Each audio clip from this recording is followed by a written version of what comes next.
In the late 1930s, Britain was bracing itself for war as the Third Reich began flexing its muscles.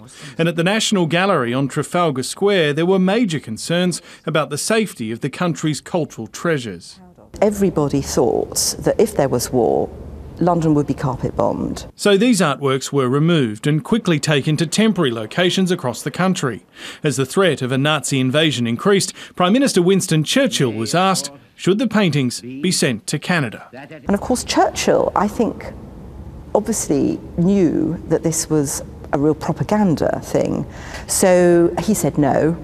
And the reported quotation, which we know, is, hide them in caves and cellars, but not one picture shall leave this island. His decree meant the hunt was on for a new, secret, secure spot underground.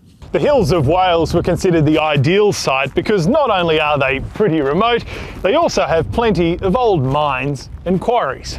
A disused slate mine in the north of the country fitted the bill perfectly. Special bungalows were built inside to keep the paintings secure, and the quiet isolation gave gallery staff time to thoroughly study the collection, which helped lead to new discoveries. It had always been assumed that stable conditions were good for paintings, but this was the first time it could really be tested.